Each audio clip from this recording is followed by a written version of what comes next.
ভিডিওটি দেখার আগে সবার কাছে ছোট্ট একটি রিকোয়েস্ট করতে চাই, প্লিজ প্লিজ প্লিজ যারা ভিডিওটি দেখবেন সবাই একটা করে সাবস্ক্রাইব করে দিবেন। আপনাদের ভালোবাসা পেলে এমন ভিডিও আরো উপহার দিব।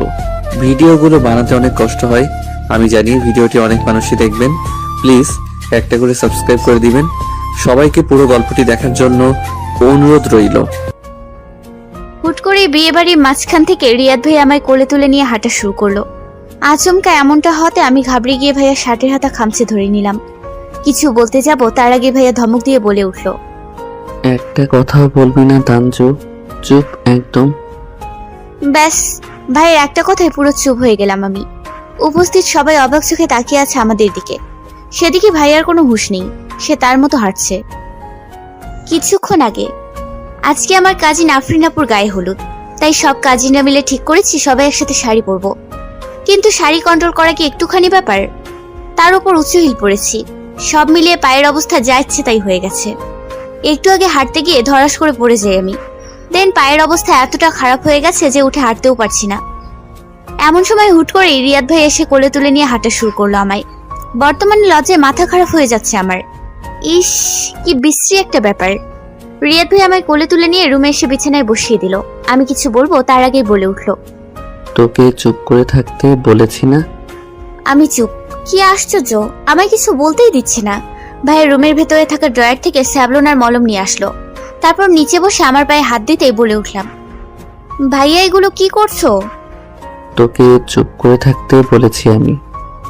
কিন্তু ভাইয়া রেগে গিয়ে ধমক দিয়ে বলে উঠলো, আর একটা কথা বললে ঠাস করে একটা দিব তোর গালে। ভাইয়ার ধমকে কেঁপে উঠলাম আমি। তারপর মুখে হাত দিয়ে আমি চুপ। এদিকে রিয়াদ আস্তে আস্তে আমার পায়ের জুতো খুলে ফেললো। পায়ের অবস্থা খারাপ হয়ে গেছে, ফোসকাও পড়েছে।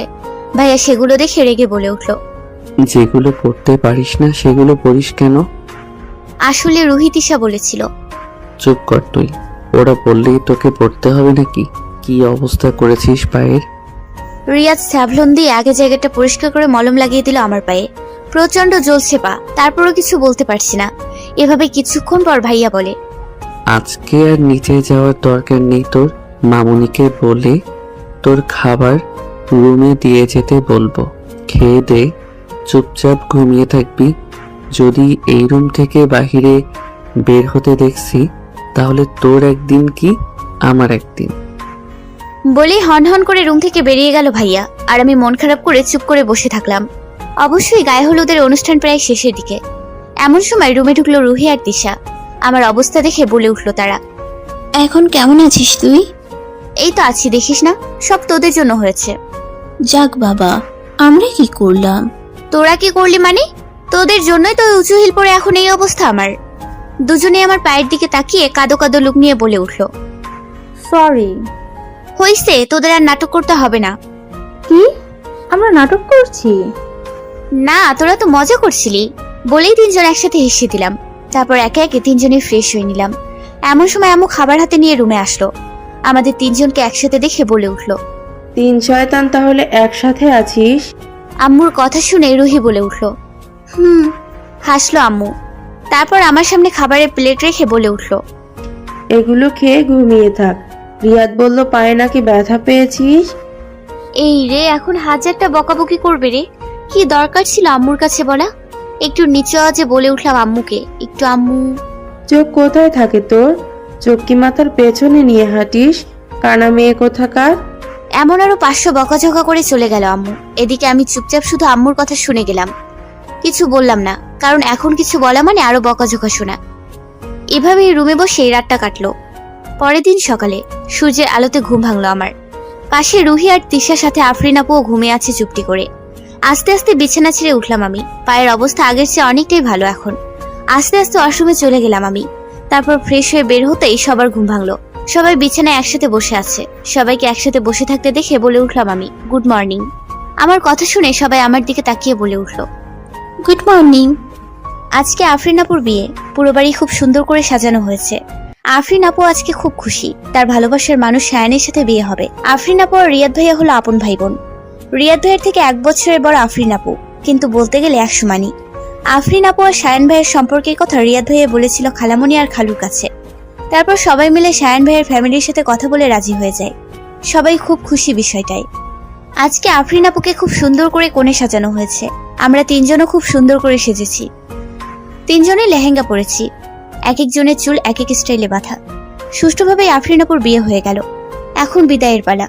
এই বিদায় বরাবরই কষ্টের। আপু রিয়াদ ভাইয়াকে জড়িয়ে ধরে অনেক কাঁদলো, তারপর খালামণি খালুকে ধরেও। আমরাও কাঁদলাম। দেন শেষমেশ আফরিন আপুকে গাড়ি করে পাঠিয়ে দেওয়া হলো শ্বশুর বাড়ি। তারপর একে একে পুরো বাড়ি খালি হতে শুরু করলো। সন্ধ্যা 7টা, সবাই মনমরা হয়ে বসে আছে রুমে। সবার চা বানাতে লাগলো আম্মু, আর আমি হেল্প করতে লাগলাম। আমাদের বাসা থেকে রিয়াদ ভাইয়াদের বাসায় আসতে মাত্র 10 মিনিট লাগে। আর আজকে যেহেতু সবার মন খারাপ, তাই আজকে আম্মু বাসায় যায়নি। তবে ভাইয়া আর আব্বু চলে গেছে। আমার ভাবনার মাঝে আম্মু বলে উঠলো, যা এই কফিটা রিয়াদের রুমে দিয়ে আয়। আম্মুর কথা মতো রিয়াদ ভাইয়ের জন্য কফি নিয়ে রুমে ঢুকতেই দেখলাম পুরো রুম অন্ধকার। রুমটা অন্ধকার দেখে বেশ অবাক হই আমি। বেশ কয়েকবার রিয়াদ ভাইয়াকে ডেকেও কোনো সারা শব্দ দিল না সে। তাই রুমের লাইট অন করে কফিটা বিছানার পাশে থাকা টেবিলের উপর রাখলাম। হঠাৎই বেলকনির দিকে চোখ গেল আমার। ভাইয়া বেলকনিতে দাঁড়িয়ে আকাশের দিকে তাকিয়ে আছে। আমিও কোনো কিছু না ভেবে সেদিকে পা বাড়ালাম। ভাইয়াকে সেখানে দেখে বলে উঠলাম আমি, এখানে কি করছো ভাইয়া? আর রুমের লাইট তো জ্বালাওনি। এভাবে বেশ কয়েকবার ডাকতে হুট করে ভাইয়া পেছন থেকে জড়িয়ে ধরলো আমায়। ঘটনাটা আচমকা হওয়াতে আমি পুরোই ঘাবড়ে গেলাম। কাপা কাপা গলায় বলে উঠলাম আমি, কি হয়েছে ভাইয়া? কিছুক্ষণ চুপ থেকে বলে উঠলো সে, কিছু ভালো লাগছে না আমার তানজু। বোনটা কেন চলে গেল রে? এতক্ষণ পর বুঝতে পেরেছি ভাইয়া কেন মন খারাপ করে এখানে দাঁড়িয়ে আছে। আফরিন আপুর জন্য। আমি নীরব কণ্ঠে বলে উঠলাম, তার জন্য মন খারাপ করে দাঁড়িয়ে আছো? আর এটা তো নিয়মই ভাইয়া, বিয়ে হয়ে গেলে সব মেয়েরাই শ্বশুরবাড়ি চলে যায়। আপুও চলে গেছে, মন খারাপ করে কি লাভ ভাইয়া?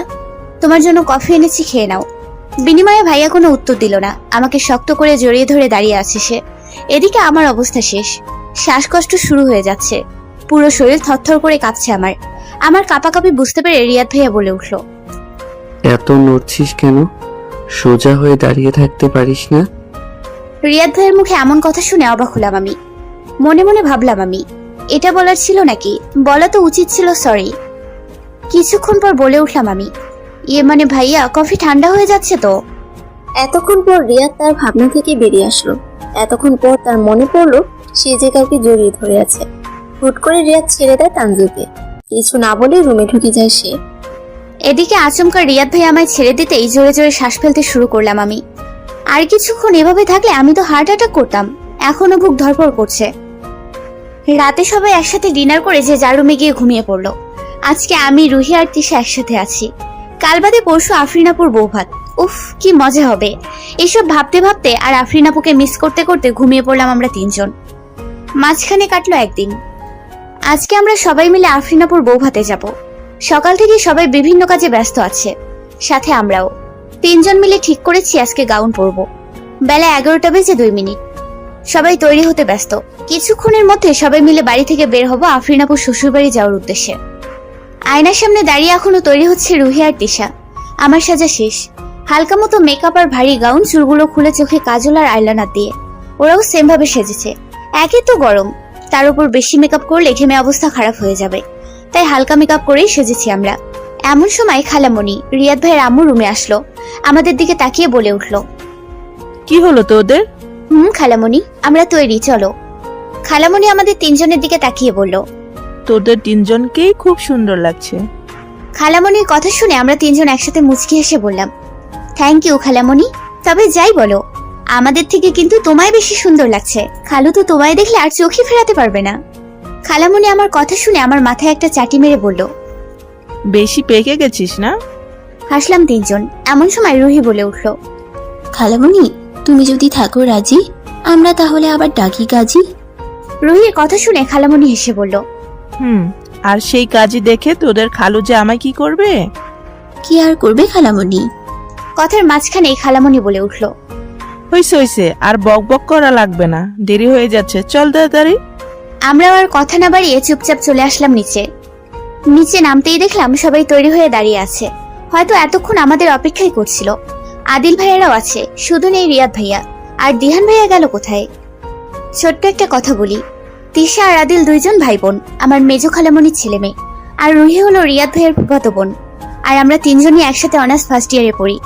আর আদিল ভাই একজন ডাক্তার, আর রিয়াদ সে তার বাবার বিজনেস সামলায়। আর আমরা 2 ভাই বোন, আমি আর দিহান ভাইয়া। ভাইয়া বড়, আমি ছোট। ভাইয়াও পড়াশোনা শেষ করে আব্বুর বিজনেসে যোগ দিয়েছে। আমার ভাবনার মাঝে আদিল ভাইয়া বলে উঠল, কি হলো, দাঁড়িয়ে আছিস কেন? ও এই তো যাচ্ছি ভাইয়া, চলো। তারপর একে একে সবাই বাড়ি থেকে বের হলাম। বাড়ি থেকে বের হতেই দেখলাম আমাদের থেকে কিছুটা দূরে দাঁড়িয়ে আছে রিয়াদ আর দিহান ভাইয়া।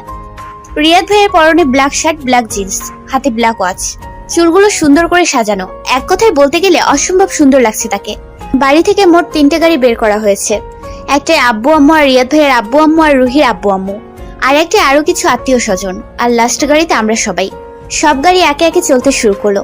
এমন সময় আমি গিয়ে দিহান ভাইয়ের সামনে দাঁড়িয়ে বললাম, আমায় কেমন লাগছে ভাইয়া? দিহান ভাইয়া কিছু বলবে তার আগেই রিয়াদ বলে উঠলো, তোকে একদম পেঁচার মতো লাগছে।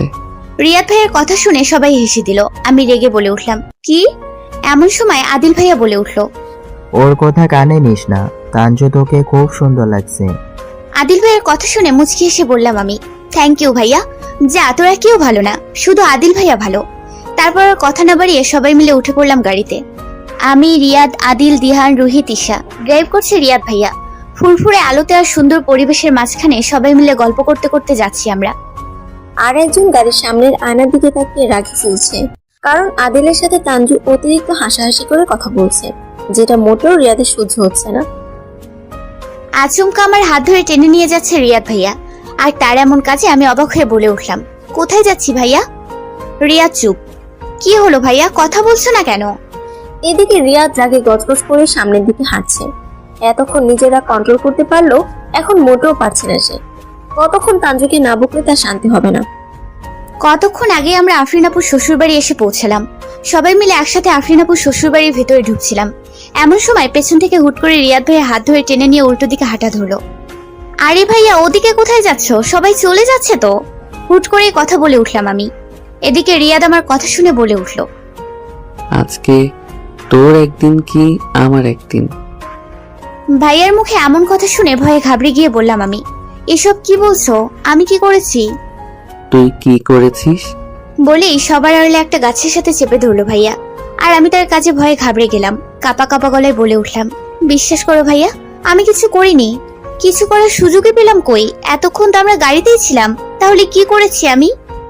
তুই সত্যি বুঝতে পারছিস না তুই কি করেছিস? সত্যি বলছি, আমি তো কিছুই করিনি। তোকে আমি প্রতিদিন ভার্সিটি ঢোকার আগে কি কি বলি? এই রে খাইছে, এখানেও সেসব মানতে হবে আমার? কি হলো, কথা বলছিস না কেন? ভাইয়ার ধমকে আমি পুরো কেঁপে উঠলাম। তারপর কাপা কাপা গলায় বলে উঠলাম, ওই তো, কোনো ছেলের সাথে কথা বলবো না। কোনো ছেলেরা কিছু দিলে তা নিব না। ছেলেরা পাশে বসতে চাইলেও বসতে দিব না। কোনো ছেলে কিছু বলে সবার আগে তোমায় বলবো। তারপর এই রে ভুলে গেছি। কি হলো, আর একটা কি বলেছিলাম? না, মানে হ্যাঁ, মনে পড়েছে। ছেলেদের সাথে বেশি হাসাহাসি করা যাবে না। তাহলে তুই শুনেছিস আমার কথা? রিয়াদ ভাইয়ের কথা শুনে চোখ বড় বড় হয়ে গেল আমার। যাক বাবা, বিয়ে বাড়ি ঢুকলামই তো এই মাত্র, তাহলে কথা কখন বললাম? আমার ভাবনার মাঝে আবারও ভাইয়া চেঁচিয়ে বলে উঠলো, কি হলো, কথা বলছিস না কেন? ভাইয়ার কথা শুনে কাপা কাপা গলায় বলে উঠলাম আমি, বিশ্বাস করো ভাইয়া, আমি এখন পর্যন্ত কোনো ছেলের সাথে কথা বলিনি। আবারও মিথ্যা কথা বলছিস তুই? সত্যি বলছি, আমরা তো এই মাত্রই ঢুকলাম বিয়ে বাড়িতে। মাঝখানে কার সাথে কথা বললাম? এতক্ষণ গাড়িতে বসে আদিলের সাথে কথা বলিসনি তুই, তাও হেসে হেসে? রিয়াদ ভাইয়ের কথা শুনে অবাকের চরম সীমায় পৌঁছে গেছি আমি। অবাক হয়ে বলে উঠলাম আমি, আদিল ভাইয়ের সাথে কথা বলা যাবে না? তোকে কথা বলতে বারণ করেছে কে? কিন্তু এত হেসে হেসে কথা বলার কি আছে? ভাইয়ের রাগ দেখে আমি নিজেও ঘেমে একাকার হয়ে গেছি। তারপর কাপা কাপা গলায় বলে উঠলাম, আর বলবো না, সরি ভাইয়া। আর যদি দেখছি তাহলে তোকে আমি কি করি শুধু দেখবি। এইবারের মতো সরি ভাইয়া। বিনিময়ে রিয়াদ কিছু বলল না, জোরে জোরে শ্বাস ফেলতে শুরু করলো। কিছুতেই নিজের রাগকে কন্ট্রোল করতে পারছে না সে। এই মেয়েটা সবসময় তাকে রাগায়। কিছুক্ষণ পর, ভাইয়া আর কতক্ষণ এভাবে দাঁড়িয়ে থাকবো? কেউ দেখে ফেললে কি বলবে? আমি যাই তাহলে। আমার কথা শুনে রিয়াদ চোখ লাল করে তাকালো আমার দিকে। এদিকে আমি ভাইয়ার এমন চোখ দেখে চুপসে গেলাম। তারপর বলে উঠলাম, না থাক, ঠিক আছে, কেউ কিছু বলবে না দেখলে। তারপর মুখে হাত দিয়ে চুপ আমি। কোথায় ছিলিস রে তুই? বাড়ির ভিতর ঢুকতে এই কথাটা বলে উঠলো তিশা। না, কোথাও ছিলাম না তো। এই পুরো জায়গাটা ঘুরে ঘুরে দেখছিলাম। এমন সময় পেছন থেকে রিয়াদ ভাইয়া বলে উঠল। আপু কোথায় রে? তিশা হকচকিয়ে বলে উঠল। ও আপু, ওই তো। হাতের ইশারায় দেখিয়ে। তিশার কথা শুনে আমি আর রিয়াদ ভাইয়া দুজনেই সেদিকে তাকালাম। আপুকে অসম্ভব সুন্দরভাবে সাজানো হয়েছে। এমন সময় রিয়াদ ভাইয়া বলে উঠল। আপুর সাথে দেখা করেছিস তুই? না, এই তো যাব। তাহলে চল। চলো। তারপর আমি আর রিয়াদ ভাই একসাথে গেলাম আপুর কাছে। আর এদিকে তিশা কিছু ভেবেও আর ভাবলো না। দুপুর 3টা। সারাদিন প্রচুর মজা করে এখন বাড়ি ফেরার পালা। একে একে সবাই চলে আসতে লাগলো। এমন সময় পেছন থেকে একটা ছেলে বলে উঠলো। আবার আসবেন কিন্তু। একরাশ বিরক্ত মাখা মুখ নিয়ে বলে উঠলাম, নিশ্চয়ই ভাইয়া। এই ছেলেটা সে কখন থেকে ডিস্টার্ব করছে। ছেলেটা হচ্ছে সোহান, আপুর ননদের ছেলে। একদম গায়ে পড়ে কথা বলতে আসে। কেন জানি ছেলেটার দৃষ্টি ভালো নয়। আত্মীয়তার খাতিরে কিছু বলতেও পারছিলাম না। যাক, এখন তো বাসায় যাব, আর কোনো চিন্তা নেই। এসব ভাবতে ভাবতে সবাই মিলে বসে পড়লাম গাড়িতে। মাঝখানে কাটলো 2 দিন। সবাই যে যার বাসায় ব্যস্ত। দুদিনে কারোর সাথে কোনো কথা হয়নি। ভার্সিটিও যাওয়া হয়নি। কাল সকাল থেকে আবার রেগুলার হয়ে যাবে। এই 2 দিনে রিয়াদ ভাইয়ের সাথে দেখা হয়নি। সবাই ব্যস্ত। বিকেলে 5টা। বই নিয়ে বসে আছি বিছানায়। অবশ্য বই পড়ছি বললে ভুল হবে। বইয়ের মধ্যে মোবাইল নিয়ে ঘুতাচ্ছি, যাতে কেউ না দেখে। আম্মু দেখলে তো মেরে তক্তা বানিয়ে দিবে। অবশ্য এখন কেউ আসবে না রুমে। কমজোর হলে দিহান ভাইয়া। দিহান ভাইয়া দেখলে কোনো প্যারা নাই, চিল। এদিকে কলিং বেল বাজতে আম্মু এসে দরজা খুলে দিল। দরজার সামনে রিয়াদকে দেখে মুখ গোমরা করে বলে উঠল সে। এই তোর আসার সময় হলো? 2 দিন হলো, তোর মুখটাও দেখলাম না। রিয়াদ আম্মুর কথা শুনে হেসে পেছন থেকে জড়িয়ে ধরে বলল। মামুনি, কি করব বলো, একটু বিজি ছিলাম তাই আসতে পারিনি। তবে এখন এসেছি না, তাড়াতাড়ি খাবার নিয়ে আসো, খুব খিদে পেয়েছে কিন্তু মামুনি। আম্মু হেসে বলে উঠল। বস তুই, আমি নিয়ে এখনই আসছি। তোর ফেভারিট ভুনা খিচুড়ি তৈরি করছি। মামুনি, তাড়াতাড়ি নিয়ে আসো। নাম শুনেই তো জিহ্বায় পানি চলে এসেছে। এখনই আনছি, বস তুই। এই বলে আম্মু রান্নাঘরে চলে গেল। আর রিয়াদ সোফায় বসে আবার বলে উঠল। আচ্ছা মামুনি, দিহানার তাঞ্জু কোথায়? একটাকেও দেখছি না তো। আম্মু রান্নাঘর থেকে বলে উঠল। ওদের রুমে আছে হয়তো, যা তুই, ততক্ষণে খিচুড়িও হয়ে যাবে। ঠিক আছে মামুনি। আজকে আমার অনুভূতি শূন্য ভীষণ, কারণ প্রিয় মানুষগুলো ব্যস্ত খুব। আমি যেদিন পোস্ট করা বন্ধ করে দেব সেদিন ভেবে নিও আমার ফোনের এমবি শেষ। একটা স্যাড পোস্ট আর একটা ফানি পোস্ট লিখে ফেসবুকে স্ট্যাটাস দিচ্ছি। এমন সময় রুমে ঢুকে বলে উঠল কেউ। কি করছিস রে তুই? আচমকা কারো মুখে এমন কথা শুনে হকচকিয়ে উঠলাম আমি। সামনে তাকিয়ে রিয়াদ ভাইয়াকে দেখে চোখ বড় বড় হয়ে গেল আমার। এই রে, দেখে নিল নাকি? তাহলে আমার কি হবে? পড়াশোনা বাদ দিয়ে মোবাইল টিপতেছিস? তুই দাঁড়া, এক্ষুনি মামুনিকে বলছি। বলেই হাত থেকে টান মেরে মোবাইলটা নিয়ে গেল ভাইয়া। হাই রে, এখন কি হবে? প্লিজ ভাইয়া, আম্মুকে বলো না। কথা দিচ্ছি আর মোবাইল গুতাবো না। তা তো হবে না। বলেই ভাইয়া যেই না চেঁচাতে নিবে তার আগে ভাইয়ার হাত ধরে বলে উঠলাম, সরি ভাইয়া, প্লিজ প্লিজ এমন করো না। তুমি যা বলবে আমি তাই করব। তারপর আম্মুকে বলো না। যা বলবো তাই করবি। না জানি এখন কি করাবে আমায় দিয়ে। আল্লাহ হেল্প মি। কান ধরে দাঁড়িয়ে আছি আমি। নিজের রুমে নিজের বাড়িতে এমন অপমান মানতেও কান্না পাচ্ছে আমার। আর আমার এভাবে কান ধরে দাঁড় করিয়ে রেখে সামনের বিছানায় আরাম করে বসে আছে রিয়াদ ভাইয়া। রাগে ক্ষোভে কান্না পাচ্ছে আমার। তারপর না কিছু করতে পারছি না কিছু বলতে পারছি। পাক্কা 1.5 ঘন্টা যাবত দাঁড়িয়ে আছি। না ভাইয়া হাত নামাতে বলছে না যেতে বলছে। হাত পা দুটোই ব্যথা হয়ে গেছে আমার। একটু মিনমিন করে বলে উঠলাম আমি, ভাইয়া অনেকক্ষণ তো হলো, এখন যাই। রিয়াদ ভাই একবার আমার মুখের দিকে তাকিয়ে বলে উঠল, কোথায় যাবি তুই? ইয়ে মানে ভাইয়া, পা তো ব্যথা করছে, এখন যাই। পা ব্যথা করছে তা বইয়ের ভিতর মোবাইল রাখার সময় মনে ছিল না? সরি বললাম তো ভাইয়া, আর জীবনে কোনোদিন এমন করব না। এবারের মতো আমায় মাফ করে দাও প্লিজ ভাইয়া। কোনো প্লিজে কাজ হবে না। এবারের মতো সরি ভাইয়া, আর কোনোদিন করব না। পা ব্যথা করছে খুব, প্লিজ থুকু প্লিজ ভাইয়া, এবারের মতো সরি সরি। রিয়াদ কিছুক্ষণ আমার মুখের দিকে তাকিয়ে বলে উঠল, আচ্ছা ঠিক আছে, এইবারের মতো মাফ করলাম। পরের বার যদি এমন ভুল হয় তাহলে কিন্তু। আর হবে না ভাইয়া। বলেই কান থেকে হাত সরিয়ে বলে উঠলাম আমি, এইবার তাহলে বাইরে যাই। যা। আমায় আর পাইকে দৌড়ে রুম থেকে বেরিয়ে গেলাম। উফ, শয়তানটি কতক্ষণ দাঁড় করিয়ে রাখলো। এমন হাজারো গালি দিতে দিতে চলে আসলাম নিচে। এদিকে তানজু বের হতে রিয়াদ মুচকি হেসে বলে উঠলো, আসলে একটা পাগলি মেয়ে আমার পাগলিটা। তবে যাই হোক, একটু বেশি শাস্তি দিয়ে ফেলেছিস রিয়াদ তুই। ভাবলো রিয়াদ। ডাইনিং টেবিলে বসে আছি আমরা সবাই, শুধু আব্বু বাদে। আমার সোজাসুজি রিয়াদ ভাইয়া, তার পাশে দিয়ান ভাইয়া, আর আম্মু আমাদের খাবার বেড়ে দিচ্ছে। আম্মুর হাতে ভুনা খিচুড়ি বরাবরই আমার পছন্দের। সবাইকে খাবার বেড়ে দিল আম্মু, আর আমরাও খেতে শুরু করলাম। রিয়াদ ভাইয়া খিচুড়ি মুখে দিয়ে বলে উঠলো, মামুনি, তোমার হাতে জাদু আছে, এত মজা হয় কেন? হাসলো আম্মু। তারপর আমরাও আর কিছু না বলে খেতে শুরু করলাম। রাত 2টো, গভীর ঘুমে মগ্ন তানজু। ঘুমে এতটাই মগ্ন সে যে তাকে কেউ গভীরভাবে দেখছে সেটা সে বুঝতে পারছে না। প্রায় রাতে রিয়াদ এসে তানজুকে দেখে, কিন্তু তানজু একদিনও বুঝতে পারে না। এদিকে রিয়াদ তানজুর পায়ে তেল দিয়ে মালিশ করে দিচ্ছে, কারণ তখন শাস্তিটা একটু বেশি হয়ে গেছে। আর তানজুর পায়ে কতটুকু ব্যথা হয়েছে এটা ভেবে রিয়াদ ঘুমাতে না পেরে ব্যালকনি টপকে চলে আসলো রুমে।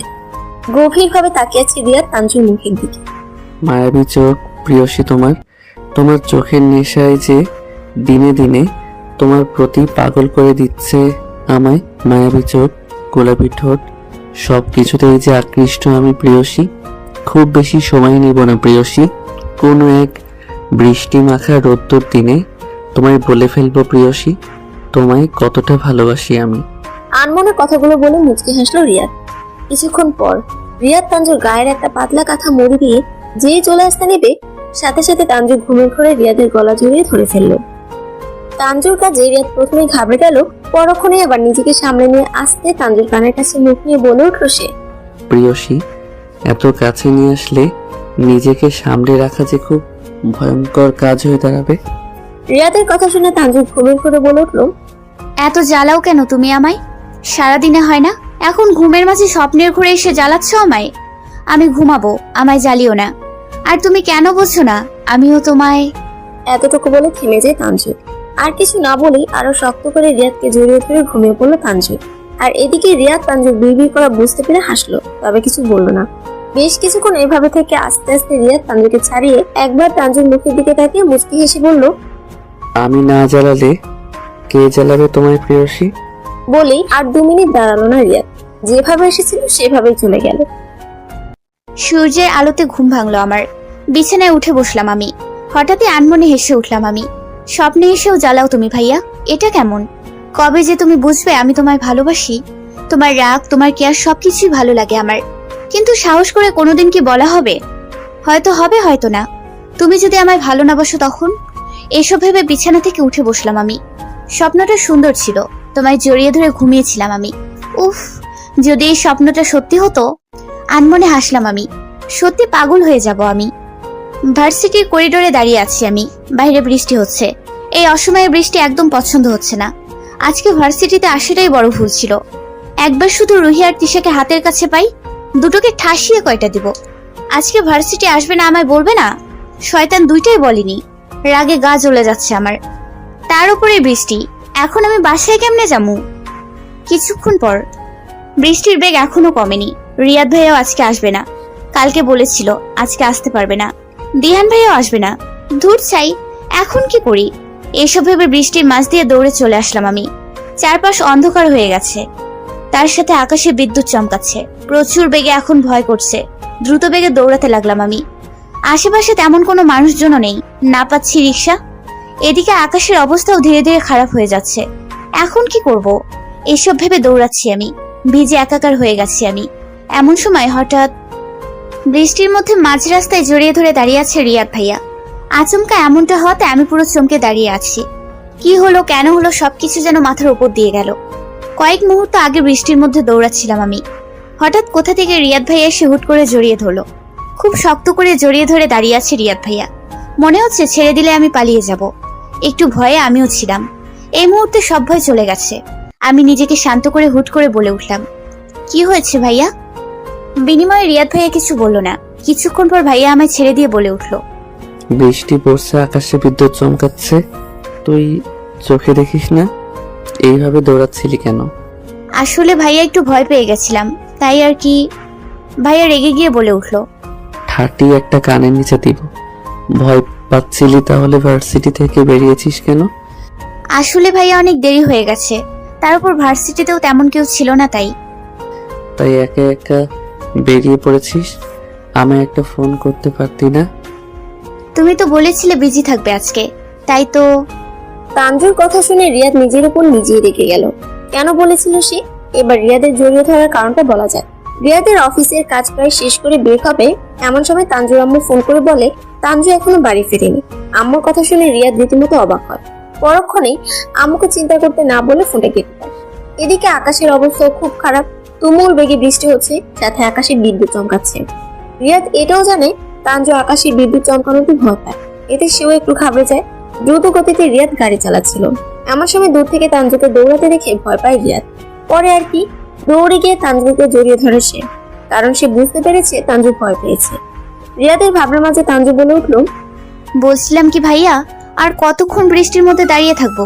চলো বাসায় যাই, আমার প্রচুর শীত করছে। বিনিময়ে রিয়াদ কিছু না বলে তানজুর হাত ধরে নিয়ে গাড়িতে বসিয়ে দিল। পুরো শরীর কাঁপছে আমার, মনে হচ্ছে আজ রাতে জ্বর আসবেই। পুরো শরীরের পশম দাঁড়িয়ে গেছে আমার, একদম কাচুমাচু হয়ে বসে আছি গাড়িতে। এখনই বাসায় গিয়ে কাঁথামুড়ি না দিতে পারলে ভালো লাগবে না আমার।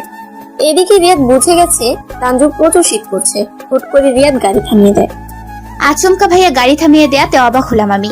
শীতে কাঁপা কাঁপা গলায় বলে উঠলাম আমি, কি হলো ভাইয়া, গাড়ি থামালে যে? বাসায় যাবে না? তুই বস 5 মিনিট, আমি এক্ষুনি আসছি। বলে আর 2 মিনিট দাঁড়ালো না ভাইয়া, হনহন করে গাড়ি থেকে বেরিয়ে চলে গেল সে। আমি হা হয়ে তাকিয়ে রইলাম ভাইয়ার যাওয়ার পানে। উফ, এক্ষুনি যাওয়া লাগলো। হাচ্চু, কাম সারছে রে। আজকে আর তোকে কেউ বাঁচাতে পারবে না তানজু, জ্বর তোর আসবেই। হাচ্চু, উফ ভাইয়া তাড়াতাড়ি আসো। হাচ্চু। অল্প কিছুক্ষণ পর ভাইয়া আসলো হাতে একটা ব্যাগ নিয়ে। ব্যাগটা আমার হাতে দিয়ে বলে উঠলো, এটার ভিতরে একটা ড্রেস আছে, তাড়াতাড়ি পরে ফেল। আমি কিছু না বলে ব্যাগটা হাতে নিয়ে নিলাম। ব্যাগটা হাতে নিতে ভাইয়া বলে উঠলো, তুই বস, আমি একটু আসছি। ভাইয়া যেতে আমি আবার বলে উঠলাম, ভাইয়া। রিয়াদ তানজুর দিকে না ঘুরে বলে উঠলো, কি বল জলদি। বলছি কি ভাইয়া, তুমিও ড্রেসটা চেঞ্জ করে নাও, না হলে তোমারও ঠান্ডা লেগে যাবে। হাচ্চু। তানজুর কথা শুনে মনে মনে খুশি হলো রিয়াদ। আবার তানজুর অবস্থা দেখে বলে উঠলো, সেটা দেখছি আমি, তুই তাড়াতাড়ি চেঞ্জ কর। বলেই চলে গেল রিয়াদ। ব্যাগটা খুলতেই চোখ বড় বড় হয়ে গেল আমার।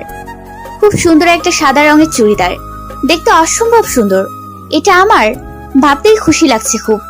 বেশ কিছুক্ষণ পর একটা হলুদ রঙের টি শার্ট আর ব্ল্যাক জিন্স পরে আসলো রিয়াদ। বৃষ্টির রেশ এখন অনেকটাই কমে গেছে। রিয়াদ হাতে 2 কাপ গরম চা নিয়ে এসে দাঁড়ালো গাড়ির সামনে, উল্টো দিকে ঘুরে, কিন্তু কিছু বললো না। ভাইয়া গাড়ির সামনে আসতেই আমি বলে উঠলাম, হয়ে গেছে ভাইয়া, এখন তুমি তাকাতে পারো আমার দিকে। বিনিময়ে রিয়াদ বলে উঠলো, এই চাটা খেয়ে নে তাড়াতাড়ি। আমিও কিছু না বলে নিয়ে নিলাম, কারণ এটা দরকার ছিল। তুমি কি করে বোঝো আমার মনের কথাগুলো প্রিয়? আনমনেই হেসে উঠলাম আমি। কলিং বেল বাজতেই দরজা খুলে দিল আফরিন আপু। তাকে দেখে রীতিমতো অবাক হলাম আমি। আমায় দেখে খুশি হয়ে আফরিন আপু জড়িয়ে ধরে বলে উঠলো, এতক্ষণে তোর আসার সময় হলো? কতক্ষণ যাবত ওয়েট করছি তোর জন্য। এমন সময় পিছন দিক থেকে রুহি আর তৃষা চেঁচিয়ে বলে উঠলো, সারপ্রাইজ! ওদের দেখে রীতিমতো চোখ গরম হয়ে গেল আমার। আফরিন আপুকে ছেড়ে দিয়ে বললাম, শয়তান দুটা, তোরা এখানে দাঁড়া, কইতাছি আজকে তোগো একদিন কি আমার একদিন। বলে ব্যাগটা সোফার উপর রেখে আমি দৌড়। দুটোকে কয়েকটা না মারতে পারলে আমি শান্তি পাবো না। এদিকে রুহি আর তৃষা দুজনেই তানজুকে দৌড়াতে দেখে তারাও দৌড় দিল উপরে। এক পর্যায়ে 3 জনে একসাথে তানজুর রুমে ঢুকে পড়লো। হাতে একটা বালিশ নিয়ে দুটোকে ইচ্ছে মতো মারতে মারতে বলে উঠলাম আমি, তোরা আজকে ভার্সিটি যাবি না, আমায় বলিসনি কেন? তোদের জন্য আজকে বৃষ্টিতে ভিজতে হলো আমায়। হাচ্চু, শুধুমাত্র তোদের জন্য। হাচ্চু, আমার হাচ্চু, ঠান্ডা লেগে গেল। হাচ্চু। বলতে বলতে বসে পড়লাম আমি। এদিকে আমার অবস্থা দেখে হাসবে না কাঁদবে ভুলে গেছে রুহি আর তৃষা। তারা রীতিমতো তানজুর মাথায় হাত বুলিয়ে দিয়ে বলল, আমরা সত্যিই বুঝতে পারিনি যে তুই ভার্সিটি চলে যাবি। হয়েছে হয়েছে, আর বলতে হবে না। আমার জন্য আদা দিয়ে চা বানিয়ে নিয়ে আয়। হাচ্চু। যাচ্ছি যাচ্ছি। বলেই চলে যায় দুজন। এমন সময় রুমে নক করলো কেউ। বলে উঠলো সে, আমি কি আসতে পারি? আচমকা কোনো ছেলের কণ্ঠস্বর শুনে অবাক হয়ে তাকালাম তার দিক। ছেলেটিকে দেখে রীতিমতো অবাক হই আমি। কারণ ছেলেটি হলো আপুর ননদের দেওর সোহান। আমি অবাক হয়ে বললাম, আপনি এখানে কখন এলেন? এসেছি অনেক আগেই, নিচে ছিলাম, তুমি খেয়াল করনি। ও। হুম। হঠাৎই মনে হলো ছেলেটি এক দৃষ্টিতে তাকিয়ে আছে আমার দিকে, যেটা মোটেও পছন্দ হচ্ছে না আমার। আমি হুট করে বলে উঠলাম, বললাম কি, নেভার মাইন্ড ভাইয়া, আমার শরীরটা হাচ্চু ভালো নেই। হাচ্চু। আমরা কিছুক্ষণ পর কথা বলি। হাচ্চু। সোহান তানজুর কথা শুনে একটু আনইজি ফিল করলো। পরক্ষণে হালকা হেসে বলল, ঠিক আছে, আমরা পরে কথা বলবো। জি।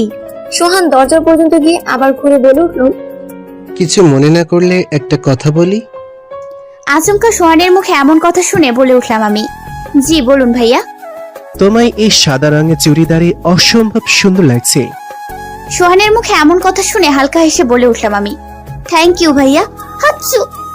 বিনিময় সোহান আর কিছু বলল না, চুপ করে রুম থেকে বেরিয়ে গেল। সোহান যেতেই ড্রেসটার দিকে চোখ গেল আমার। রিয়াদ ভাইয়া দেওয়া গিফট, ভালো তো লাগতেই হতো। আনমনে হাসলাম আমি। এমন সময় আবারও চলে আসলো। কি আবার? হাচ্চু। রাত 8টা। বিছানায় কাঁথা মুড়ি দিয়ে শুয়ে আছি আমি। জ্বর না আসলেও হাঁচি দিতে দিতে অবস্থা বেজায় খারাপ হয়ে গেছে। অসম্ভব রকম ঠান্ডা লেগে গেছে আমার। এ নিয়ে 10 বার আদা চা খাওয়া শেষ। বিকেলেও রুহি আর তিশার হাতে চা খেয়ে পার করে দিলাম। হঠাৎই মাথায় আসলো, আমার সাথে ভাইয়াও তো ভিজেছিল, ভাইয়ার কি কিছু হয়নি? অবশ্য আমার চেয়ে কমই তো ভিজেছিল। এমন সময় রুমে ঢুকলো রিয়াদ ভাইয়া। ভয়ে কাচুমাচু হয়ে বসে আছি আমি, আর আমার সামনে চোখ লাল করে তাকিয়ে আছে রিয়াদ ভাইয়া। রিয়াদ ভাইয়া তো মনে হয় দিব্যি সুস্থ আছে। এখন তোর কি হবে তানজু? রিয়াদ ভাইয়া তো এখন চেঁচিয়ে বকাঝকা করবে, এখনই বলবে, ইচ্ছে করছে তোকে এখনই ঠাসিয়ে একটা থাপ্পড় মারি। সারাদিন শুধু ঢ্যাং ঢ্যাং করিস, নিজের একটু যত্ন নিস না। আমার ভাবনার মাঝখানে আমায় অবাক করে দিয়ে রিয়াদ ভাইয়া বলে উঠলো, এখন কেমন আছিস তুই? Like seriously? ভাইয়া আমায় বকলো না। আমার ভাবনার মাঝখানে ভাইয়া আবারও বলে উঠলো, কি হলো, কথা বলছিস না কেন? ভাইয়া কথা শুনে কাপা কাপা গলায় বলে উঠলাম আমি, একটু ঠান্ডা লাগছে এই আর কি। জ্বর তো আসেনি। একটা কথা বলবো ভাইয়া? বল। তোমার দেওয়া ড্রেসটা খুব সুন্দর ছিল। সুন্দর তো হবেই, দেখতে হবে না কে দিয়েছে। থ্যাংক ইউ ভাইয়া। হইছে, তবে খালি থ্যাংক ইউতে কাজ হবে না, সুস্থ হয়ে আমাকে নিজ হাতে রান্না করে খাওয়াতে হবে। নয় হ্যাঁ, তোকে কি এমনি এমনি কিনে দিছি নাকি? এর জন্যই দিছি। এখন ওসব বাদ দে, আগে সুস্থ হ। এমন সময় রুমে ঢুকলো আফরিন আপু, দুলা ভাই, রুহি, তিশা, দিহান ভাই, আদিন ভাই আর সোহান। আফরিন আপু হাতে 1 কাপ আদা চা দিয়ে বলল, তাড়াতাড়ি খেয়ে নে, আমরা বের হব। আফরিন আপুর কথা শুনে আমি রিয়াদ ভাইয়া দুজনে অবাক হয়ে বললাম, এখন? কোথায়? ঘুরতে যাব, প্রচুর মজা করব, সাথে ফুচকাও খাবো, আর ডিনার করে বাড়ি ফিরবো। এত কিছুর মধ্যে ফুচকার কথা শুনে ঠোঁটে পানি চলে আসলো আমার। নাচতে নাচতে বলে উঠলাম, আমিও যাব। আমার কথা শুনে রিয়াদ ভাইয়া বলে উঠলো, তুই যাবি মানে? তোর শরীরের অবস্থা ভালো না? এতটুকু শরীর খারাপে কিছু হবে না ভাইয়া। এমন সময় দেহান ভাইয়া পাশে এসে মাথায় হাত দিয়ে বলল, রিয়াদ তো ঠিকই বলেছে, তোকে যেতে হবে না, আমরা তোর জন্য ফুচকা কিনে নিয়ে আসবো। সাথে সাথে মনটা খারাপ হয়ে গেল আমার। আমি মন খারাপ করে বলে উঠলাম, প্লিজ ভাইয়া এমন বলো না, আমিও তোমাদের সাথে যাব। আমি একা একা বাসায় থাকবো আর তোমরা বাইরে সবাই মজা করবে, এটা হবে না। এমন সময় দুলা ভাই বলে উঠলো, এজন্য বলেছিলাম ওকে না বলে যেতে, এমনিতেই শরীর খারাপ, মাঝ রাস্তায় শরীর আরো খারাপ হলে তখন। কিছু হবে না দুলা ভাই, আমি একদম ঠিক আছি। প্লিজ প্লিজ, আমিও যাব তোমাদের সাথে। শেষমেশ অনেকবার বোঝানোর পর রাজি হলো সবাই, শুধু হলো না রিয়াদ ভাইয়া। বাইরে থেকে যেতে বলেও ভেতর থেকে নাড়াচ্ছে। রাত 9টা। সবাই তৈরি হয়ে চলে গেছে নিচে, আর আমি এখনো আয়নার সামনে দাঁড়িয়ে আছি। শরীরের অবস্থা ধীরে ধীরে খারাপের দিকে যাচ্ছে মনে হয়, কিন্তু মন চাইছে না এখন বাসায় বসে থাকি। হাতে একটা রুমাল আর সাদা রঙের 3 পিস পরে তৈরি হয়ে নামলাম আমি। কিছু বলতে যাব তার আগে রিয়াদ ভাইয়া বলে উঠলো, তোকে ওই গাড়িতে যেতে হবে না। আমি অবাক হয়ে বললাম, কেন ভাইয়া? আমি বলেছি তাই। এমন সময় সোহান ভাইয়া বলে উঠলো, কি হলো, দাঁড়িয়ে আছো কেন, হাসবে না? আমি কিছু বলবো তার আগে রিয়াদ ভাইয়া বলে উঠলো, ও ওই গাড়িতে যাবে না, তোমরা এগো, আমি ওকে নিয়ে আসছি। কিন্তু?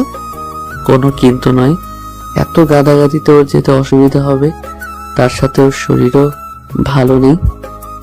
বলে আমার হাত ধরে নিয়ে আসলো রিয়াদ ভাইয়া, আর আমি শুধু হ্যাবলার মতো তাকিয়ে রইলাম ভাইয়ার দিকে। সোহানও আর কিছু বলতে পারলো না, মুখ গোমড়া করে সেও বসে পড়লো গাড়িতে। আফরিন আপুদের গাড়ি চলতে শুরু করলো আর আমরা এখনো দাঁড়িয়ে আছি। কিছুক্ষণের মধ্যেই ভাইয়া গাড়ি নিয়ে আসলো আমার সামনে। আমিও আর কিছু না বলে বসে পড়লাম গাড়িতে। আমি বসতেই ভাইয়া গাড়ি চালাতে শুরু করলো। হঠাৎ ভাইয়া ড্রাইভ করতে করতে বলে উঠলো, ওই ছেলেটার সাথে বেশি মিশবি না, বেশি কথাও বলবি না। আচমকা ভাইয়ার মুখে এমন কথা শুনে আমি অবাক হয়ে বললাম, কোন ছেলের সাথে ভাইয়া? ওই তো তোকে যে গাড়িতে বসার জন্য বলছিল। এতক্ষণ পর বুঝতে পারলাম আমি ভাইয়া কার কথা বলছে। ও, তুমি সোহান ভাইয়ার কথা বলছো? হুম। কিন্তু কেন? ছেলেটা ভালো না। কেন ভালো না ভাইয়া? হুট করে রিয়াদ রেগে গিয়ে বলল, তোকে বারণ করেছি তাই করবি না। এত প্রশ্ন কেন করিস তুই?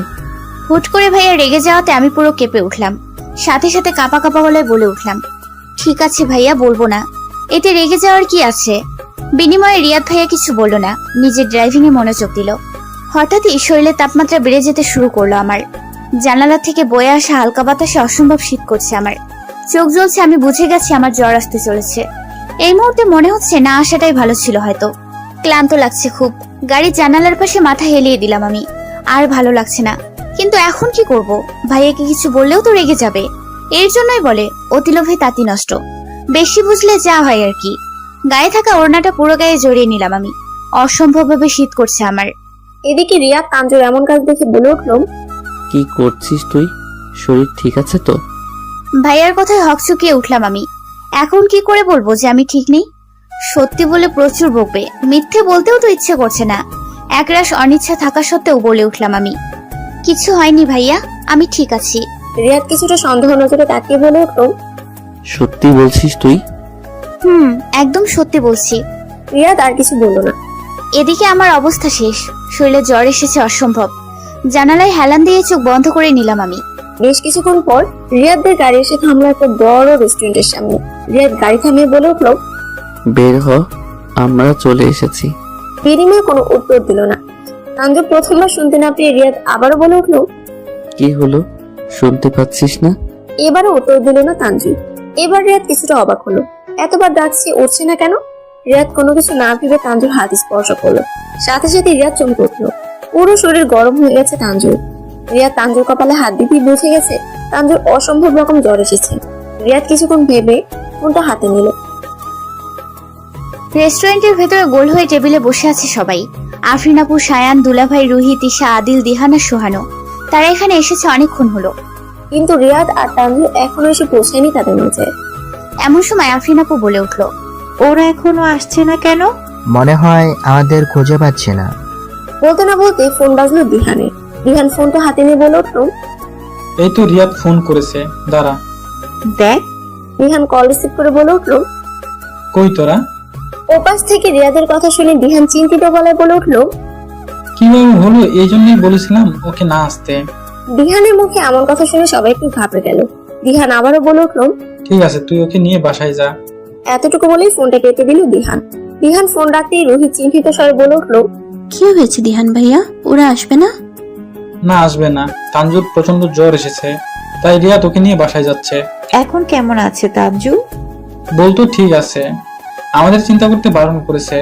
রিয়াদ সব বুঝে নিবে। সবাই কিছুক্ষণ মুট করে বসে রইল। তারপর খাবার অর্ডার করলো সায়ান।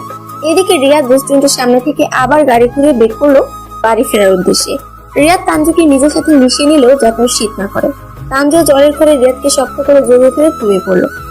তানজুকে জড়িয়ে ধরে ড্রাইভ করছে রিয়াদ, আর তানজুর ঘুমিয়ে করে রিয়াদকে আষ্টে পিষ্টে জড়িয়ে ধরে আছে। তানজুর শরীরের তাপে রিয়াদের শরীরও গরম হয়ে আসছে। এই মুহূর্তে তানজুর মনে কিছু না চললেও রিয়াদের মনে অনেক কিছু চলছে। একরাশ ভালো লাগা, সাথে একটুখানি চিহ্নিত মুখ, সব মিলিয়ে ড্রাইভ করছে রিয়াদ। বেশ কিছুক্ষণ পর রিয়াদ গাড়ি থামালো তানজুদের বাসার সামনে। কোনো কিছু না বলে রিয়াদ তানজুকে কোলে তুলে নিয়ে চলে যায়। রান্নাঘরে কাজ করছিল তানজুর আম্মু। এমন সময় কলিং বেল বাজতেই দৌড়ে গিয়ে দরজা খুলে তানজুর আম্মু। তানজুকে রিয়াদের কোলে দেখে চিন্তিত গলা বলে উঠছে, কি হয়েছে ওর? সব বলছি মামনি, আগে ওকে রুমে নিয়ে গিয়ে শুইয়ে দেই। যা। রিয়াদ আর কথা না বাড়িয়ে তানজুকে কোলে তুলে নিয়ে চলে যায় উপরে। এইদিকে তানজুর আম্মু কোনো কিছু না ভেবে চলে যায় রিয়াদের পিছনে। মাঝখানে কাটলো 7 দিন। এই 7 দিনে অনেক কিছু পাল্টে গেছে। তানজু পুরো সুস্থ হয়ে গেছে। আফরিনটা চলে গেছে 2 দিন হলো। সোহান অনেকবার চেষ্টা করে তেমন কথা বলতে পারেনি তানজুর সাথে। তানজুর অসুস্থতার কথা বলে বারবার ওর কাছ থেকে দূরে দূরে রেখেছে রিয়াদ। রিয়াদের মোটেও পছন্দ হয় না তানজুর আশেপাশে যাক সোহান। শেষমেশ কথা না বলে চলে যায় সোহান। সন্ধ্যা 7টা। সোফার উপর বসে টেবিলে পা দিয়ে হাতে পপকর্ন নিয়ে আয়েশ করে টিভি দেখছি আর খাচ্ছি আমি। এই মুহূর্তে বাসায় কেউ নেই। আম্মু খালামণিদের বাসায় গেছে, দুজন একসাথে শপিং করতে যাবে। আব্বু আর ভাইয়া দুজনেই কাজে ব্যস্ত। একা একা বোরিং লাগছে আমার। টিভিতে টম অ্যান্ড জেরি দেখছি আমি। এমন সময় কলিং বেল বেজে উঠলো। আচমকা এমনটা হওয়াতে আমি পুরো কেঁপে উঠলাম। হুট করে মাথায় প্রশ্ন এলো, এখন কে আসলো? আম্মু তো কিছুক্ষণ আগেই গেছে, এত তাড়াতাড়ি চলে এলো? আমার ভাবনার মাঝে আবারও কলিং বেল বেজে উঠলো। একরাশ বিরক্ত মাখা মুখ নিয়ে পপকর্নগুলো সোফার উপর রেখে উঠে দাঁড়ালাম আমি। এদিকে কলিং বেল বাজছে তো বাজছেই, মনে হচ্ছে দরজা না খুললে দরজা ভেঙে ভিতরে ঢুকে যাবে। আরে বাবা, আমি যাচ্ছি, চোখে দেখো না নাকি? ও অবশ্য দেখবে কেমনে, আমি তো বাসার ভিতরে। বোকার মতো ভাবনা চিন্তা নিয়ে সামনে এগোচ্ছি আমি। আরে বাবা, আসছি বলে দরজা খুলতেই চোখ বড় বড় হয়ে গেল আমার, কারণ সামনে রিয়াদ ভাইয়া দাঁড়ানো। তার পুরো শরীর বেয়ে ঘাম পড়ছে, গায়ে জড়ানো শার্টটা পুরো ভিজে গেছে, চুলগুলো এলোমেলো। রিয়াদ ভাইয়া একরাশ ক্লান্ত মাখা মুখ নিয়ে বলে উঠল, আমার জন্য এক গ্লাস ঠান্ডা পানি নিয়ে আয় তাড়াতাড়ি। বলে আমায় পাশ কাটিয়ে চলে গেল ভাইয়া। আমি অবাক হয়ে তাকিয়ে রইলাম। দরজা বন্ধ করে চলে গেলাম ফ্রিজের কাছে। এক বোতল ঠান্ডা পানি বের করে এক গ্লাস ঢেলে নিয়ে গেলাম রিয়াদ ভাইয়ের কাছে। সোফায় অ্যালার্ম দিয়ে চোখ বন্ধ করে বসে আছে রিয়াদ ভাইয়া, হয়তো প্রচন্ড ক্লান্ত সে। পানি হাতেই তার কাছে গিয়ে বলে উঠলাম আমি, ভাইয়া পানি। বলতেই চোখ খুলে তাকালো ভাইয়া। কোনো কিছু না বলে হাত থেকে পানি নিয়ে পুরো একশেষে ঢকঢক করে পুরো পানি শেষ করে দিল সে। তারপর কিছুক্ষণ চুপ থেকে বলে উঠল, আম্মু কোথায় রে? বাসায় ঢুকে দেখি দরজা বন্ধ। কোথায় গেছে জানিস কিছু? ও খালামণি আর আম্মু একসাথে শপিং করতে গেছে। চাবি দিয়ে গেছে? না তো, তুমি তো এত তাড়াতাড়ি আসো না, তাই হয়তো। আজকে খুব ক্লান্ত লাগছিল তাই চলে এসেছি। বাসায় ঢুকে দেখি দরজা বন্ধ, তাই এখানে এসেছি। তুমি বসো, আমি খালামণিকে ফোন করে আসতে বলি। না থাক। আচ্ছা শোন, আমার মাথাটা একটু টিপে দে তো, প্রচুর ব্যথা করছে। আমিও আর কিছু না বলে সোফার পেছনে দাঁড়িয়ে রিয়াদ ভাইয়ের মাথা টিপতে লাগলাম। চোখ বন্ধ করে আছে রিয়াদ ভাইয়া। ফ্যানের বাতাসে এখন অনেকটাই ফ্রেশ লাগছে তাকে। ভেজা চুলগুলো অল্প অল্প শুকিয়ে গেছে, মুখের ক্লান্তির ছাপ অনেকটাই কমে গেছে তার। হুট করে ভাইয়া আমার হাত চেপে ধরলো। আচমকা এমনটা হয় অবাক হলাম আমি। ভাইয়া আমার হাত ধরে বলল, আর লাগবে না, আমি দিহানের রুম থেকে ফ্রেশ হয়ে আসছি, আমার জন্য খাবার বেড়ে রাখ। ঠিক আছে ভাইয়া। বিনিময়ে ভাইয়া আর কোনো জবাব দিল না। সোফা থেকে উঠে সোজা চলে গেল উপরে। বেশ কিছুক্ষণ পর খাবার বেড়ে টেবিলের সামনে দাঁড়িয়েছিলাম আমি। এমন সময় সিঁড়ি বেয়ে দিহান ভাইয়ের ট্রাউজারের একটা সাদা রঙের টি শার্ট পরে নিচে নামলো রিয়াদ ভাইয়া। চোখ মুখ একদম ফ্রেশ হয়ে গেছে তার, শরীরে পুরো ক্লান্ত মাখা মুখ চলে গেছে। ভাইয়া চলে আসলো আমার সামনে, তারপর বলে উঠলো, সব বেড়ে রেখেছিস? ভাইয়া বসো, আমি তোমায় সব বেড়ে দিচ্ছি। শুধু বেড়ে দিলে হবে না কিন্তু। রিয়াদ ভাইয়ের কথা শুনে আমি অবাক হয়ে বললাম, মানে? আগে সব প্লেটে সাজা, তারপর বলছি। বলে রিয়াদ ভাইয়া বসে পড়লো চেয়ারে। আমিও কোনো কিছু না ভেবে খাবার প্লেটে বেড়ে নিলাম। প্লেট ভাইয়ার সামনে দিতেই ভাইয়া বলে উঠলো, হাত দিয়ে খেতে ইচ্ছে করছে না, তুই খাইয়ে দে। রিয়াদ ভাইয়ের কথা শুনে চোখ বড় বড় হয়ে গেল আমার। আমি অবাক হয়ে বললাম, কি? তুই কি কানা? একবার বললে বুঝিস না? তোকে খাইয়ে দিতে বলছি। সত্যি আমি তোমায় খাইয়ে দিব? দিবি, তাড়াতাড়ি কর, আমার খুব খিদে পেয়েছে। ভাইয়ার কথা শুনে আনমনে এক লোকমা খাবার এগিয়ে দিলাম ভাইয়ার মুখের সামনে। রিয়াদের প্রচুর খিদে পেয়েছে, তাই সেও আর কিছু না ভেবে খাবার খেতে শুরু করলো। মনে মনে অসম্ভব খুশি রিয়াদ। অনেকদিনের ইচ্ছে ছিল তার আজ পূরণ হয়ে গেছে।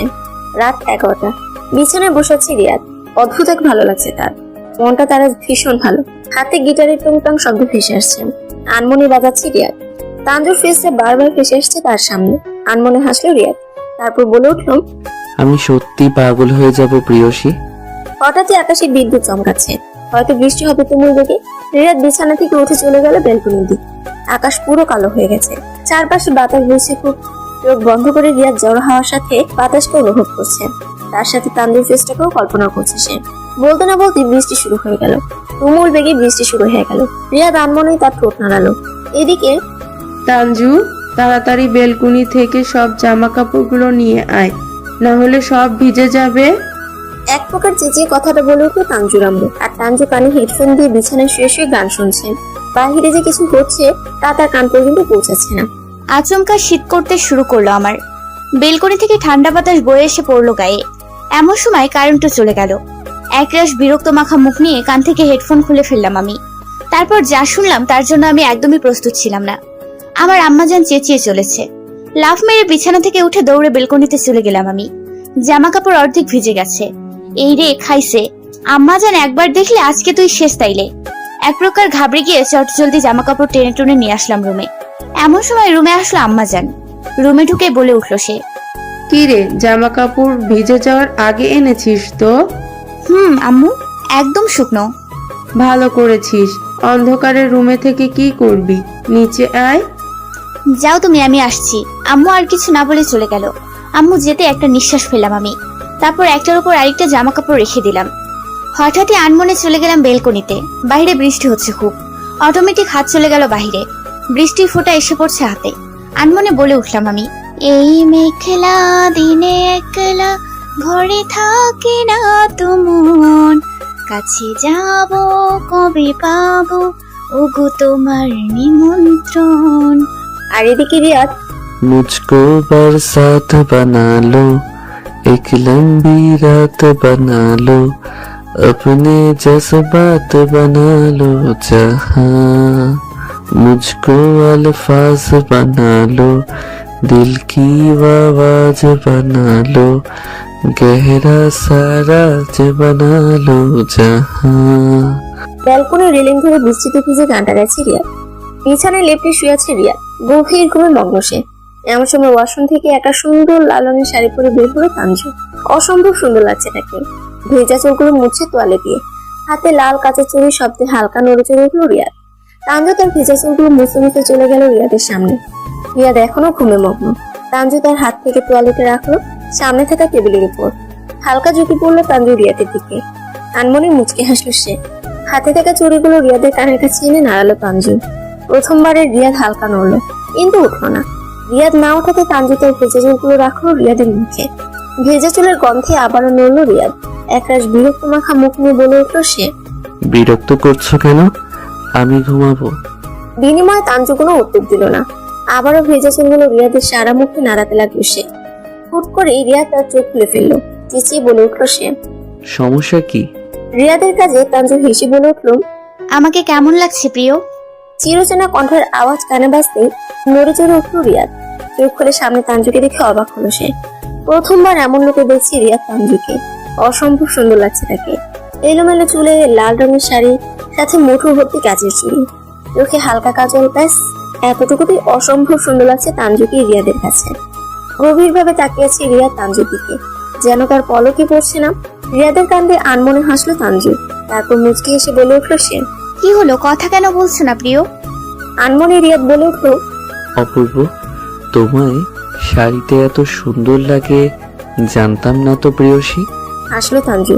তারপর বলে উঠলো, বিশ্বাস হচ্ছে না এটা আমি? আনমনে মাথা নাড়ালো রিয়াদ। আচমকা তানজুর পাশে থাকা এক গ্লাস পানি ফেলে দিল রিয়াদের মুখে।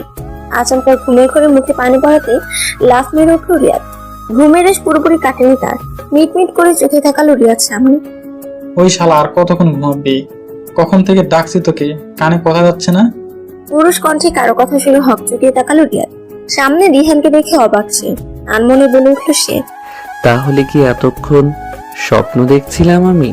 রিয়াদের বিড়বিড় করা দেখে রিহান আবারও বলে উঠল, বিড়বিড় করছিস কি বলতো? স্বপ্ন দেখছিলি নাকি এতক্ষণ? স্বপ্ন যে এত সুন্দর হতে পারে জানতাম না তো প্রিয়সী। আনমনে বলে উঠল রিয়াদ। রিয়াদের বিড়বিড় করা কথা বুঝতে না পেরে রিহান বলে উঠল, কি? রিহানের মুখে কি প্রতিধ্বনি শুনে নিজের কল্পনার জগৎ মাখা ঘুমন্ত স্বপ্ন দেখে বেরিয়ে আসলো রিয়াদ। হকচকে বলে উঠল সে, না না, কিছু না। কিছু যে একটা হয়েছে তা আমি ভালোই বুঝতে পারছি রে। রিয়াদ টপিক চেঞ্জ করার জন্য বলে উঠল, ওই শালা, তুই ঘুমের মধ্যে পানি দিলি কেন? আজ শুক্রবার, ভুলে গেলি নাকি? তো মানে আজকে যে তানজুর। রিহানের কথা চোখ বড় বড় করে তাকালো রিয়াদ। এতক্ষণ পর তার মনে পড়লো, চটজলদি বিছানা থেকে উঠে বসলো রিয়াদ। তারপর বলে উঠল সে, ও শিট, আমি তো ভুলেই গেছিলাম। ওয়েট, আমি এখনই ফ্রেশ হয়ে আসছি। বলেই তাড়াতাড়ি উঠে যায় রিয়াদ। আর রিহান মুচকি হেসে বসে রইল রিয়াদের বিছানায়। সূর্যের প্রবল তাপে ঘুম ভাঙলো আমার। মিটমিট চোখে বিছানা থেকে উঠে বসলাম আমি। ঘড়ির কাঁটায় 10টা বেজে 20 মিনিট। অবাক হলাম আমি। এত বেলা হলো অথচ আমায় কেউ ডাকলো না।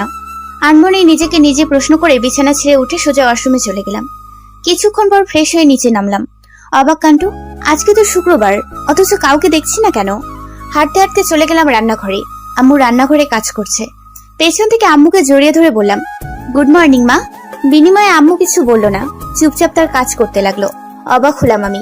কি হলো মা, কথা বলছো না কেন? তোর খাবার ওই টেবিলে রাখা আছে, খেয়ে নে। প্রচুর কাজ আছে আমার আজ, বেশি জ্বালাস না। আশ্চর্য, জ্বালালাম কখন? তারপর আমি আর বেশি কথা না বলে আম্মুকে ছাড়িয়ে চলে আসলাম টেবিলের সামনে। চুপচাপ খেয়ে আবার চলে গেলাম রুমে। আশ্চর্য তো, আজকে আম্মু কোনো কাজের কথা বলছে না কেন? খুব একটা না ভেবে চলে আসলাম রুমে। ফোনটা হাতে নিব এমন সময় দিহান ভাই এসে ফোনটা নিয়ে গেল।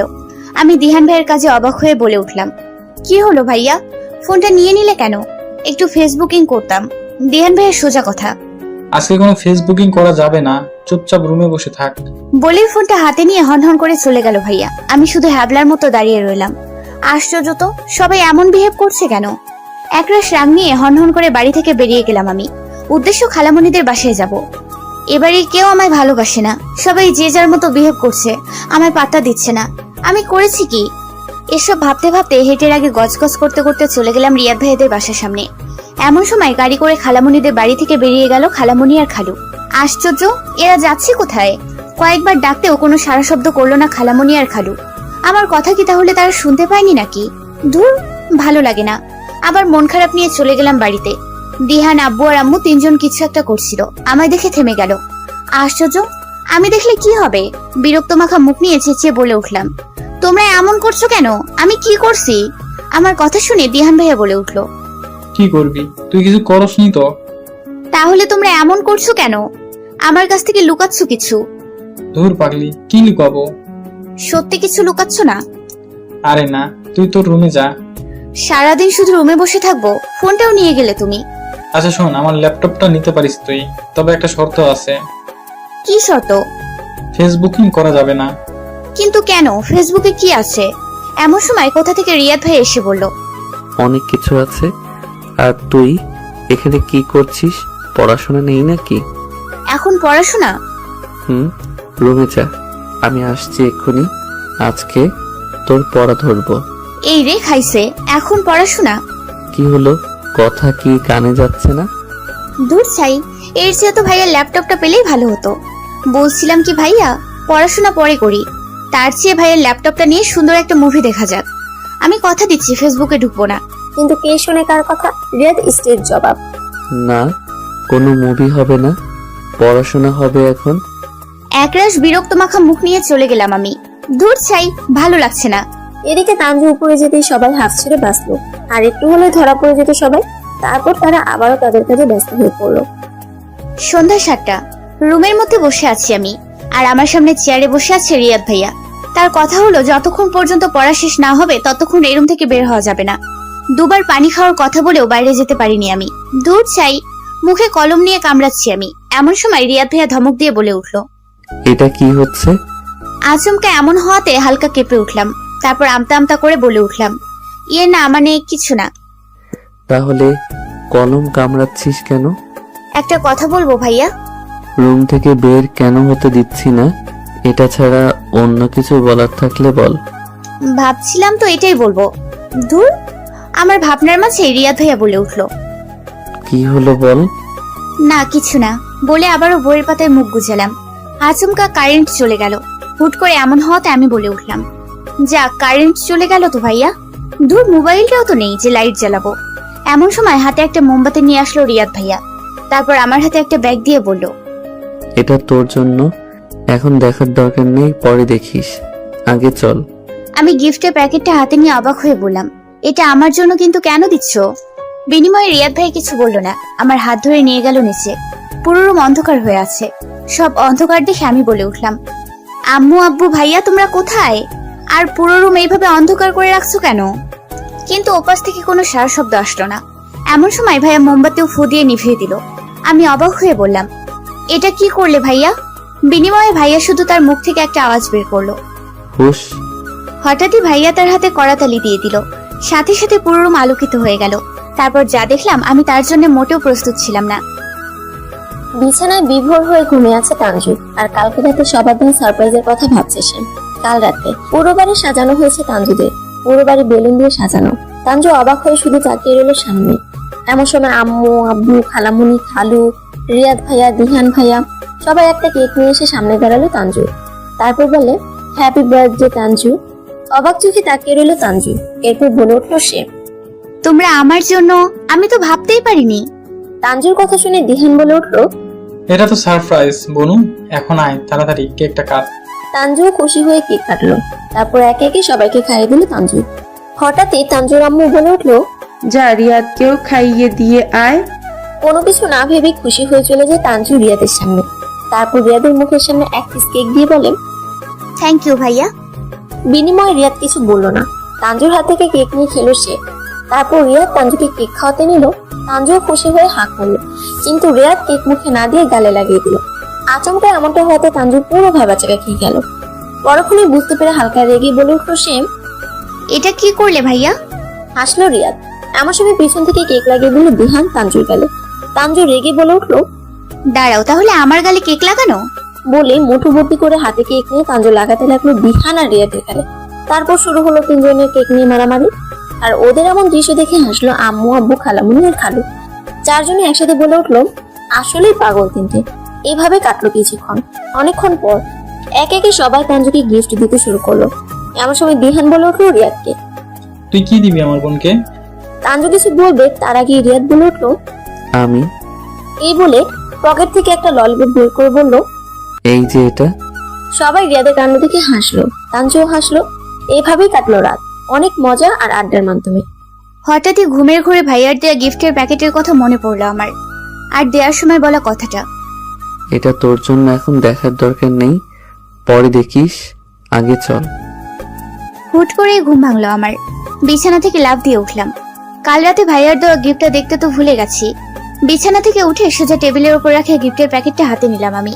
ফুল এক্সাইটেড নিয়ে গিফটের প্যাকেটটা খুললাম আমি। প্রথমে একটা চিরকুট দেখতে পেলাম আমি, যার উপরে লেখা, শুধু তোমার জন্য প্রিয়সী।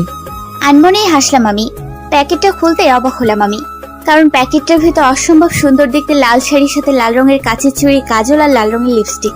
অসম্ভব খুশি হয়েছি আমি ভাইয়ের গিফট দেখে। গিফটগুলো বুকে জড়িয়ে নিয়ে বলে উঠলাম আমি, অসংখ্য ধন্যবাদ প্রিয়। বিকাল 5টা। নিজের রুমে দাঁড়িয়ে আছে রিয়াদ। কিছু একটা খুঁজছে সে। হঠাৎই রিয়াদ চেঁচিয়ে বলে উঠলো, মা, আমার ব্ল্যাক টি শার্টটা কোথায়? রান্নাঘর থেকে রিয়াদের আম্মু বলে উঠলো, তোর আলমারিতে আছে, খুঁজে দেখ।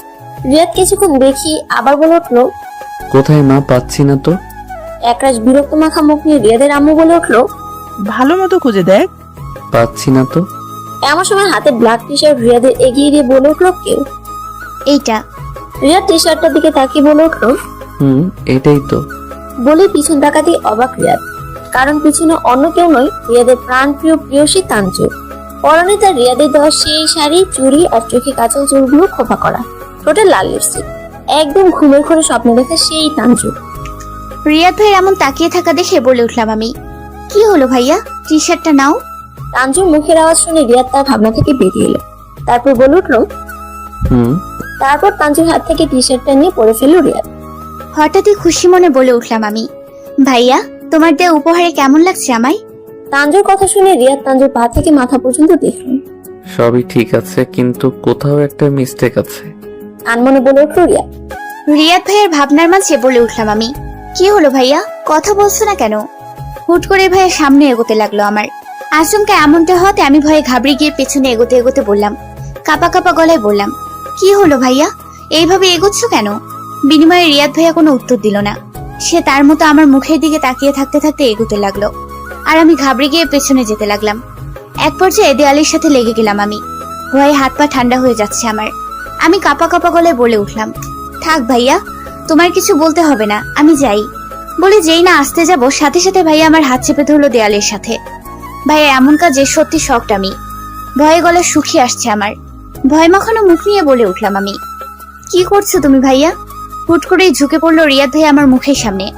আচমকা এমনটা হতে আমি ঘাবড়ে গিয়ে চোখ বন্ধ করে নিলাম। এদিকে রিয়াদ তানজু ঘাবড়ানো মুখ দেখে মুচকে হাসলো। হুট করে রিয়াদের হাত চলে যায় তানজুর গালে। আচমকা ভাইয়ার হাতের স্পর্শে কেঁপে উঠলাম আমি। এদিকে রিয়াদ তার হাত তানজুর গালে স্পর্শ করতে করতে গলা পর্যন্ত নামিয়ে নিল। রিয়াদ একবার তানজুর মুখের দিকে তাকিয়ে তার হাত দিয়ে টান মেরে তানজুর চুলের খোপা খুলে ফেললো। তারপর তানজুর কানের কাছে মুখ এনে বলে উঠল সে। ভয় নেই প্রেয়সী, আমি কিছুই করব না। এত ভয় পেলে চলে নাকি? আর তোমার এই ভয় মাখানো মুখে কতটা সুন্দর লাগছে জানো কি তুমি? একদম আমার ঘুমের ঘোরে স্বপ্নে দেখা প্রেয়সীটা। বলেই তানজুর গালে হালকা তার ঠোঁট স্পর্শ করলো রিয়াদ। তারপর আর 2 মিনিট দাঁড়ালো না রিয়াদ, হনহন করে রুম থেকে বেরিয়ে আসলো। যাওয়ার আগে আরেকবার তানজুর মুখের দিকে তাকিয়ে মুচকি হাসলো রিয়াদ। ভাইয়ার বলা কথা আর তার কাজে শক্ট আমি। আস্তে আস্তে চোখ খুললাম আমি। আনমনে আমার হাত চলে গেল গালে। এটা কি হলো? হুট করে এই কথাটা এসে বাজলো মস্তিষ্কের কোণে। পরক্ষণে মুচকি হাসলাম আমি। মাঝখানে কাটলো 2 দিন। সেদিনের পর এই 2 দিনে দেখা হয়নি রিয়াদের সাথে তানজুর। তবে রিয়াদ রোজ রাতে এসে কয়েক মুহূর্ত দেখে গেছে